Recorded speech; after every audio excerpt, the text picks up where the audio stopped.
한 번쯤 이 연변 조선족 자치주를 다녀오신 분은 용정에서 필수 코스죠. 대성중학교를 가고 그 다음에 명동촌에 윤동주의 생가를 가고 그래요. 그런데 사실은 우리가 이 용정을 가게 되면 꼭 기억해야 할 것이 바로 이 명동촌을 있게 했던 선각자들, 그들을 먼저 알아보는 게 첫 번째. 그 선각자들을 알아본 다음에, 그리고 이상설의 서전서숙이 이제 문을 닫게 되고, 그리고 나서 명동학교로 이제 일부가 연결이 되면서 이어져 가니까 서전서숙도 알고 있어야 되고, 그리고 나서 이 용정에서는 우리가 꼭 기억해야 될 것이 3.13 의사릉이에 바로 이 3.1 독립만세 운동이 한강을 거쳐서 남쪽으로 제주도로 확산돼 갔지만 한강 서울 탑골공원에서 출발해가지고 임진강을 건너고 대동강, 압록강, 두만강을 건너서 만주에 있는 우리의 이 간도 땅으로도 연결이 됐단 말이에요. 그 상징성이 바로 용정에서 이루어진 3월 13일 날 만세 운동입니다. 그런데 이 3.13 만세 운동이나 또 그 뒤에 이어지는 15만 원 탈취 의거에 참여하는 주인공들이나 이들이 다 어디하고 연결되어 있냐면 명동촌에 연결이 되어 있어요. 명동의 이 학교, 명동학교가 관련이 되어 있고, 그 명동학교와 관련되어질 때 명동학교를 세운 분들이 바로 이 명동의 오연인데, 이 명동의 오연들은 또 어떻게 연결이 되냐면 회령과 온성 이 일대, 그러니까 함경도의 완전 외지잖아요. 이 외지 조선시대에는 유배가는 곳이에요.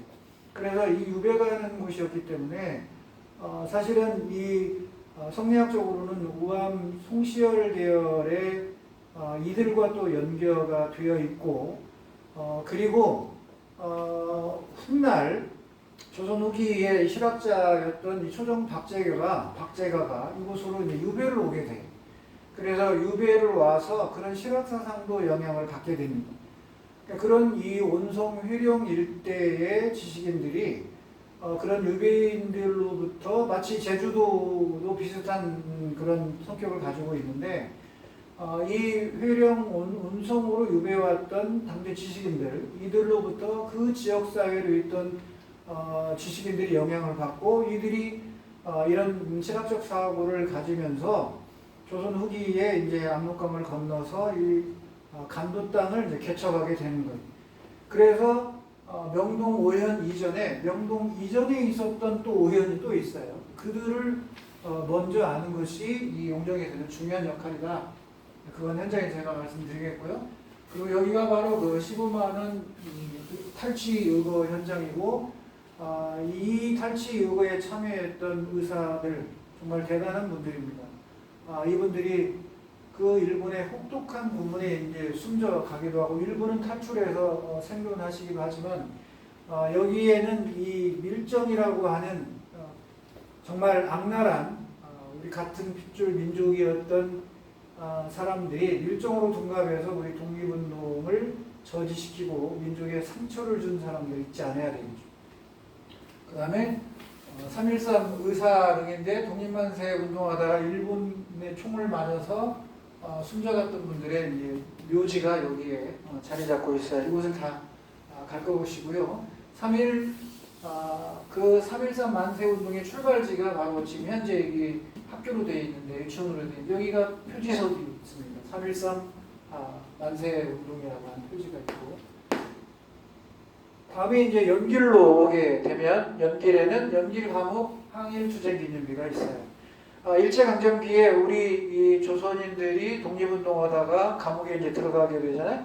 그래서 연길에 감옥이 있는데, 탈옥에서 실제로 성공한 이런 탈옥 의거가 있는 현장이 바로 연길 감옥 의거가 되고, 그리고 여기가 바로 연변박물관입니다.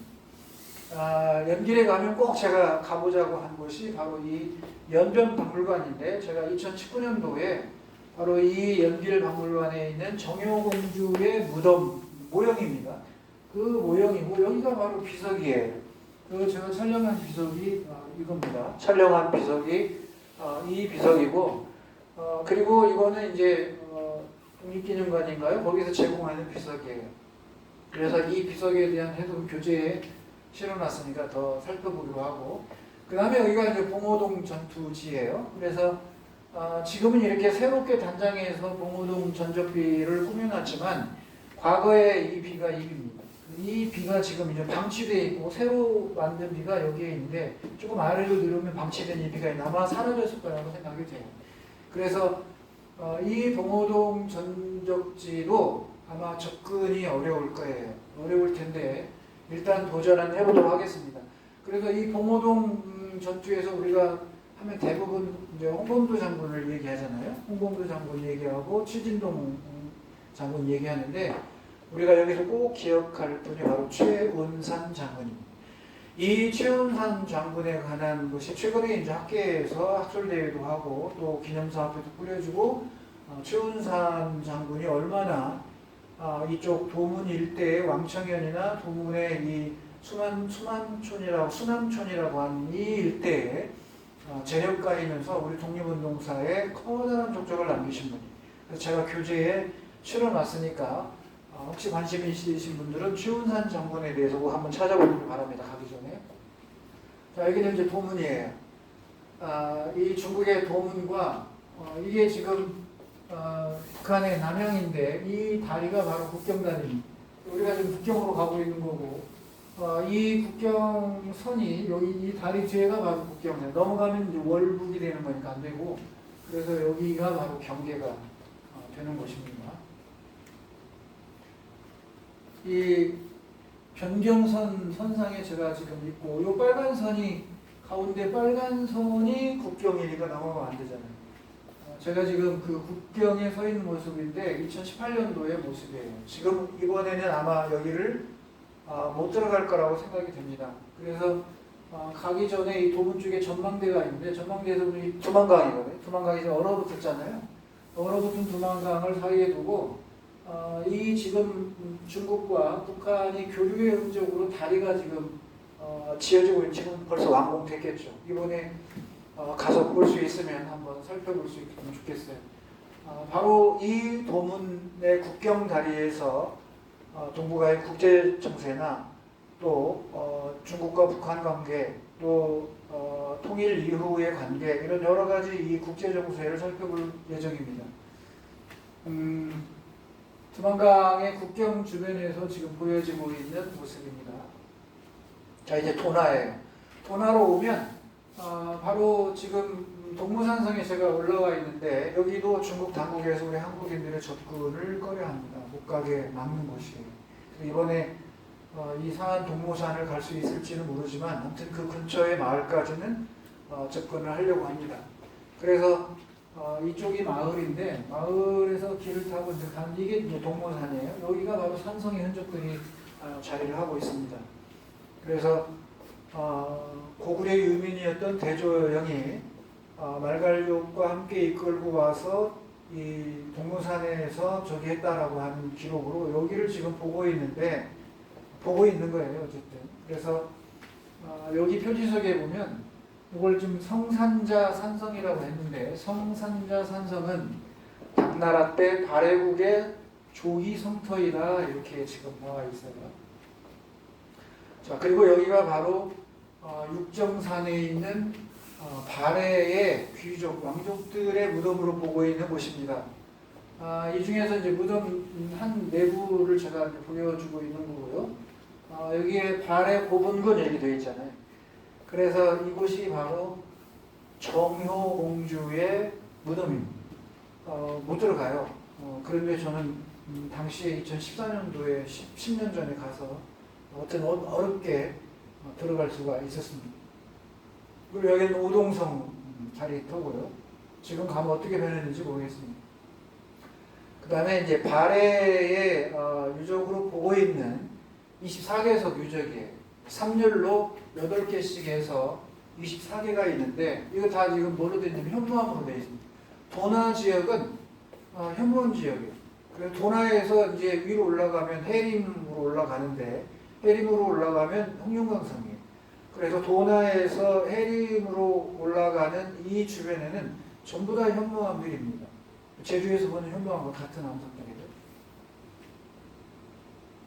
자, 그리고 이제 길림으로 넘어왔어요. 길림으로 넘어오게 되면 여러 묘지 중에 꼭 우리가 갈 곳 중에 하나가 길림시 박물관을 꼭 가야 된다. 제가 말씀드렸어요. 그래서 우리의 부여, 고구려, 발해 이 세 개의 우리 고대 국가들의 유적 유물을 볼 수 있는 곳이니까 박물관 안에 넣어놨으니까 유물이겠죠. 그래서 그런 곳을 그런 것들을 만날 수 있는 곳이 바로 길림시 박물관이어서 자, 거기 가면 이제 이렇게 옛날 이 토기들이 이제 나와 있어요. 그런데 이 토기들을 보면서 딱 저는 본 게 바로 이 고조선의 미송리식 토기예요. 이게 지금 교과서에 나오는 미송리식 토기의 사진입니다. 그래서 이렇게 보면 팽이 형태로 되어 있잖아요. 이게 미송리식 토기인데 보면서 얘네들이나 요것들을 보면 그런 느낌을 받는다는 거예요. 그리고 이거는 이제 이거하고 관계없는 별개의 자료작인데 이게 다 미송리식 토기예요. 대표적으로 이제 이거는 쌍방 돌관 무덤에서 나왔다고 하는 거고 그 다음에 8번, 9번이 바로 미송리에서 나온 그런 토기 모습입니다. 그러니까 고조선의 미송리식 토기를 만날 수 있는 곳이 길림시 박물관이라고 하는 거고 자, 이거는 이제 고구려의 와당이에요. 고구려의 와당이 괴면하잖아요. 이렇게 보니까. 이거는 연꽃무늬 비슷한데, 이게 지금 고구려의 와당으로 되어 있는데, 훗날 뒤에 가보면 발해의 와당도 이와 비슷한 무늬를 볼 수 있어요. 그래서 발해가 고구려를 계승했다고 하는 여러 가지가 있지만, 이런 유물을 통해서도 그거의 어떤 연관성을 찾아볼 수가 있다. 그런 얘기입니다. 자, 그리고 이제 부여 거예요. 부여에 이런 그런 화문 벽돌, 무늬가 꽃무늬가 있는 벽돌을 볼 수가 있고, 그 다음에 이것도 지금 다 뭐라고 써 있냐면 한부여 이렇게 돼 있어요. 여기도 한부여, 한나라식이 부여다 그런 얘기가 되겠죠. 자, 그리고 또 지금 보면은 이런 구슬로만 목걸이 같은 것도 보이고, 네, 이거 다 지금 부여의 흔적들입니다. 여기가 이제 용담산성인데 이 용담산성에 예전에 산성을 올라가면 이렇게 공원 내에 커다란 이 검을 모형을 이렇게 사람 크기니까 사람이 이만하니까 얼마나 큰지 알겠죠? 그런데 이게 훗날 없어졌어요. 이게 이 설치물이 어디서 사라지고 없고 그래서 그 뒤로 제가 이제 길림시 박물관에 가니까 바로 이 부여의 이게 뭐냐면 회루, 쌍조수, 동검이에요. 그러니까 두 개의 새 머리가 마주보고 있는 그런 청동검인데 이게 부여거라고 지금 되어 있습니다. 박물관에 가면 꼭 만날 수 있고요. 자, 이게 이제 발해의 와당인데 여기 아까 지금 고구려의 거하고 비슷한 특징을 보고 있죠. 이건 이제 구름무늬의 와당이 되는 거고요. 그리고 이거는 연꽃무늬잖아요. 연꽃무늬인데 여기에 보면 변형되어 있다고 되어 있어요. 변형된 연꽃무늬 발해의 와당들을 볼 수 있고 발해의 토기들을 볼 수가 있는 곳이에요. 길림시에서 제공하고 있는 발해의 강역도입니다. 이 발해의 강역 여기가 지금 여기가 압록강의 자리니까 여기가 지금 두만강 쪽이고요. 그러니까 요 부분으로 이렇게 되어 있다고 해서 서쪽은 많이 이쪽으로 치우쳐져 있는 그런 모습을 볼 수가 있어요.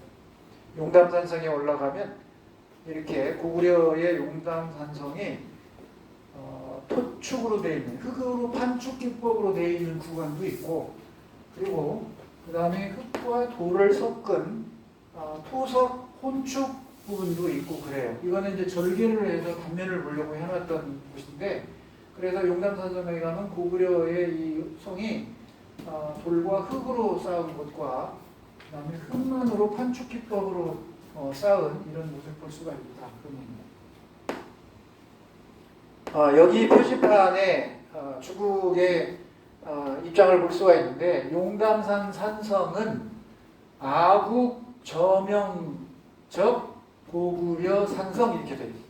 그러니까 고구려를 자기 아국의 유명한 고구려 산성이다 이렇게 지금 표현하고 있는 걸 볼 수가 있다. 자, 이제 길림에 오면 약산 김원봉의 의열단 결성지가 이곳입니다. 의열단 결성지가 여기고, 그리고 이 지금 건물 자리가 손정도 목사가 운영했던 손정도 목사의 교회 유적지가 있던 곳이에요. 그리고 이거는 대동공장 안창호 선생이 와서 시국 강연을 했던 그런 현장입니다. 손정도 목사의 모습이고요. 그리고 이분이 바로 손정도 목사 안창호 선생이 되고, 그 다음에 신규식 선생 같아요. 이분은 제가 청주기에 하면서 신규식 선생의 생가를 안내한 적이 있는데 이분입니다. 우리 독립운동사에서 엄청난 역할을 하신 분이에요. 자, 지금 약산 김원봉의 의열단 결성지를 지금 보이고, 길림에서는 고조선과 연관성이 있는 유적지가 있어요. 그게 서단산 유적인데 아까 길림시 박물관에서 봤던 그 유물 중에서 이 서단산에서 나온 유물이 전시가 되어 있습니다. 그래서 서단산 이 유적지도 우리의 고조선과 친연성이 있는 유적지로 지금 보고 있습니다. 자, 무슨으로 오게 되면 바로 이게 포가촌이라고 하는 포가촌이에요. 포가촌에 우리 동포들이 많이 살았어요. 근데 이게 도시개발이 되면서 여기에 살던 우리 동포들이 다 떠나가지고 아파트형으로 다 들어갔어요. 그래서 여기 이제 개발이 됐고, 그리고 무슨에 가면 고구려의 고이산 산성이 있습니다. 여기도 가볼 거고요. 여기가 바로 무슨 감옥, 그러니까 전범들 있었던 감옥인데, 우리 독립운동사에서는 윤희순 의사, 그 다음에 요돈상 지사, 그리고 음성국 지사, 이러한 독립군들이 일제에 잔혹한 고문으로 숨져간 그런 공간입니다. 그래서 이제 찾아가는 거고요. 자, 이렇게 우리 동포들이 살았던 포가촌, 윤희순 의사가 망명을 해서 이곳으로 이사 와가지고 백발의 여인으로서 낮에는 일을 하고 밤에는 사격을 하면서 독립운동에 앞장섰고, 이 윤희순 의사와 음성국 윤혼상을 따랐던 독립군들은 바로 누구하고 연합해서 전쟁을 벌이냐면 양세봉 장군의 휘하 부대로 들어가서 일본군과 전쟁을 벌이게 됩니다. 자, 이게 지금 청나라의 마지막 황제 푸이예요. 마지막 황제 푸이인데, 이 푸이를 일제가 이제 괴뢰국 만주국의 황제로 옹립을 하죠. 괴뢰국으로 만들어서. 그래서 이제 중국 당국에서는 이들이 이제 매국노가 되니까, 그래서 감옥에 이제 가두는데 바로 무슨 감옥에 가두게 돼요. 그래서 마지막 황제였던 푸이가 만주국의 황제가 돼서 훗날 체포돼가지고 이 무슨 감옥에서 갇혀서 바느질하는 모습을 지금 그대로 만들어 놓은 거예요. 자, 심양으로 오게 되면 심양의 대흥정미소, 황고든역, 강산면옥, 이것들이 다 화사파의 윤희순 의사나 요돈상, 그리고 그의 아들이었던 이 봉준이, 꼬마 봉준이가 독립운동을 했던 주부대가 바로 이런 공간들이 됩니다. 이거는 음성국 요돈상의 순국지인 무슨 감옥인데, 여기에서 이제 윤희순 의사의 큰아들 요돈상이 돌아가시자 윤희순 의사가 해성으로 돌아가서 식음을 전폐하고 글을 남긴 뒤에 스스로 목숨을 끊게 됩니다. 자, 이곳은 해성이에요. 그러니까 심양 밑에 요양, 요양 밑에 해성인데, 해성 밑에 대련, 그곳인데, 그 해성에 윤희순 의사가 처음으로 이제 묻혔던 그런 공간. 1990년대에 한중 수교가 이루어진 뒤에 여기에 있던 윤희순 의사의 유해는 국내로 동환을 해서 지금 춘천의 남면에 모셔져 있습니다. 자, 심양 우리가 서탑가를 갈 거예요.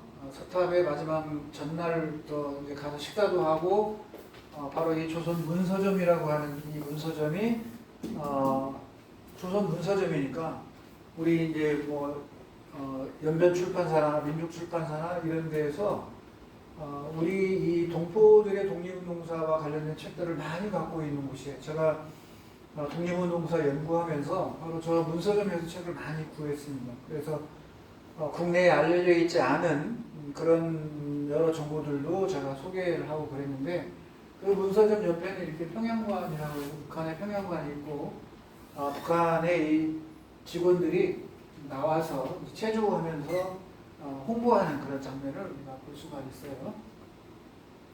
문서점에 가서 여러분도 책을 좀 구해보시기 바랍니다. 우리 한글로 되어 있는 곳이니까. 그리고 이거는 이제 심양의 9.18 역사박물관. 바로 만주사변이 돼서 1931년 9.18 이후에 만주 침략 이후에 만주 괴뢰국이 생기고, 그리고 37년 중국 내륙으로 가서 중일전쟁이 이루어지죠.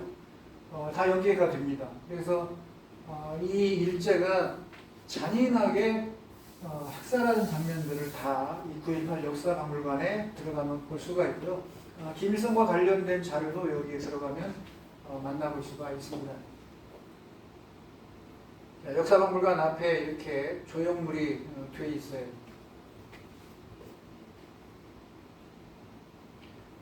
그리고 이제 이거는 이제 문명사와 관련되어 있는 건데, 바로 이 요하 문명과 관련돼서 주로 이제 나오는 곳이 이 지도사항에서, 이게 이제 현 요하인데요.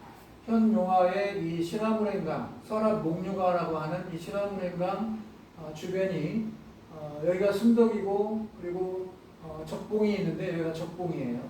이 적봉과 조양, 그 다음에 능원, 객좌, 이 일대가 바로 신석기 청동기 시대에 유물이 다량으로 출토가 돼서 중국 당국에서 저 지역을 요하문명으로 보고 있는 그런 곳이에요. 그래서 저 지역이 바로 중국의 이 요녕성에 해당되기 때문에 주 유물들이 다 어디에 있냐면 이 요녕성 박물관에 전시가 되어 있어요. 본래 이 박물관이 지어지기 전에 심양에 요녕성 박물관이 본래 있었습니다. 제가 2009년부터 이 심양을 다니면서 박물관을 갔었고, 그리고 2010년, 11년부터 쭉 계속 다니다가 일로 확장해서 바꾼 거죠. 이게 이제 가면 요하 문명관을 가서 만날 수가 있습니다. 그래서 제가 이 요녕성 박물관에 가서 여기에 있는 이 요하 문명으로 보고 있는 여러 지역의 유물들, 그리고 특징, 또 고조선과 관련된 관계성, 이런 것들을 토대로 해서 연결해서 좀 안내를 해드리도록 할 거예요. 2019년도에 우리 선생님들 모시고 가서 찍었던 사진이고, 자, 그 다음에 이제 주제를 아까 고대 이 요하 문명에서 다시 넘어와서 이 병자호란, 그러니까 1636년에 있었던 병자호란과 관련된 17세기 중후반에 있었던 동아시아의 이 전개 상황을 병자호란으로 이제 살펴볼 수가 있는데, 여기가 천단터입니다. 이 천단터가 중요해요. 그래서 현장에서 안내를 해드리고, 자, 그 다음에 여기가 이 스님들 모시고 간 천단터가 되고, 그 다음에 여기가 남탑의 노예시장터예요. 병자호란 이후에 포로로 수만의, 그러니까 어디에는 뭐 수십만으로 나오는데, 어쨌든 수많은 조선인들이 포로로 끌려가서 청나라의 노예가 돼서 이제 끌려다니면서 이 청의 서진, 즉 자금성을 탈취하기보다는 자금성을 확보해서 이제 심양에서 북경의 자금성으로 청나라가 옮겨갈 때, 바로 밑바닥에서 이 조선 포로들이 엄청난 일을 이제 해내게 되는 거죠. 그때 끌려갔던 포로들을 팔았던 장면이 바로 이 심양의 남탑짜리예요. 그래서 이 남탑 근방이 바로 우리 조선인 포로들이 팔려나가는 곳이고, 여기서 나오는 용어가 바로 환향녀입니다. 이 환향녀라고 하는 용어의 뜻을 알고 나면 정말 우리가 함부로 부를 수 있는 그런 용어가 아니라는 걸 우리가 알 수가 있는 거죠. 자, 그리고 여기 이 소현세자가 끌려가서 기거했던 곳이 바로 조선세자관인데, 이것도 이제 장소가 이제 확정이 됐어요. 세자관터가 어디냐라고 해서 확정이 됐는데, 이 안으로 이제 들어가면 이쪽으로, 저 있는 쪽으로 들어오면 이런 그 도를 볼 수가 있는데 이 안이 소현세자가 머물렀던 세자관터입니다. 여기로 이제 가게 되는 거예요. 자, 그리고 이게 정가화자 유적 박물관입니다. 우리 고조선과 관련되어 있는. 그러니까 심양이라고 하는 곳이 지금의 중국의 요녕성의 성도지만 이곳은 고조선의 또 중심지이기도 하고 부여의 영향력이 있던 곳이고 그 고구려의 영향력이 있던 곳이고 그 다음에 발해의 영역이잖아요. 또 고려 때도 마찬가지 심양 요양은 고려의 영토였다고 선언을 했었기 때문에 우리하고는 뗄 수 없는 곳이고 이후에 일제강점기에는 독립운동의 거점이 또 심양이었기 때문에 우리하고는 낯설지 않는 곳이다 이렇게 생각을 하셔야 됩니다. 청동범이 발굴이 됐던 무덤이고요. 거기서 발굴됐던 우리 무덤의 그림이에요. 자, 그리고 나서 이제 사막사가 끌려가서 삼한산두리가 세워졌던 이게 삼한산두리입니다. 삼한산두라는 말인데 삼한은 우리를 말하는 거고 이 산두라고 하는 것은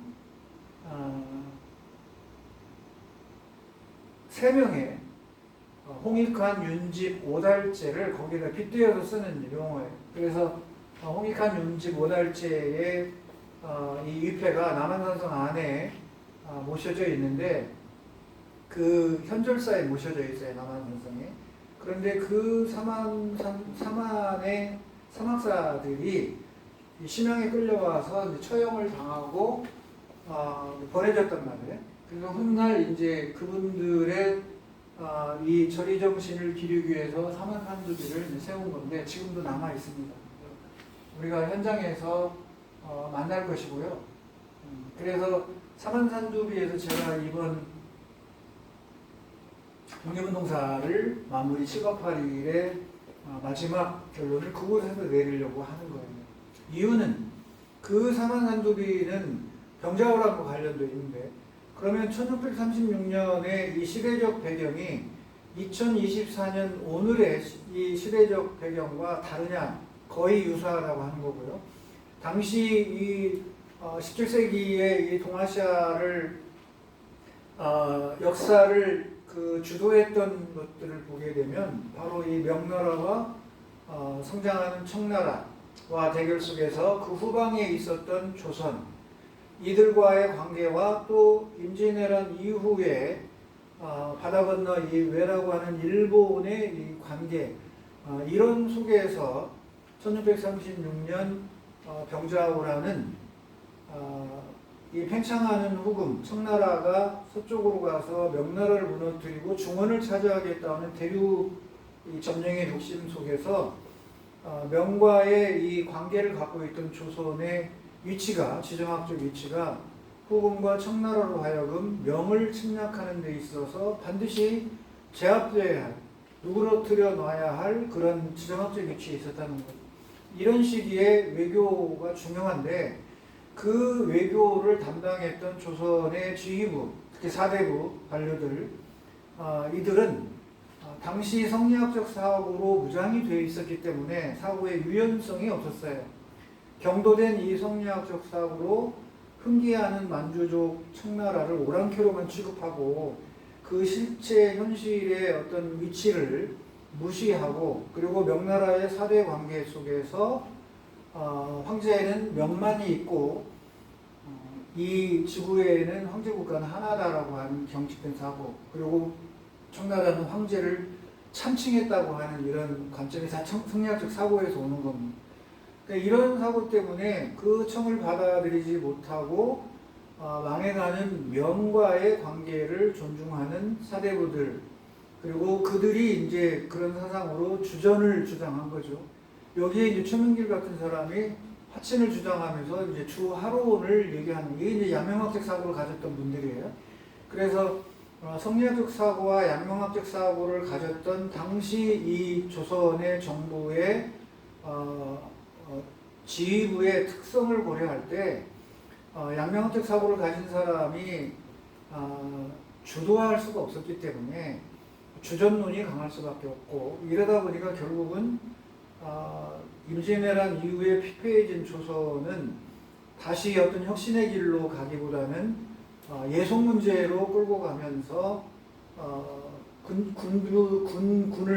군사력을 증대한다거나 새로 혁신을 구한다거나 이런 방식으로 가져가는 거죠. 그러면서 현실적으로 강한 청나라를 거부하면서 결국은 전쟁을 그런 외교적인 문제에서 불러오게 되는 배경이 됐다 그럽니다.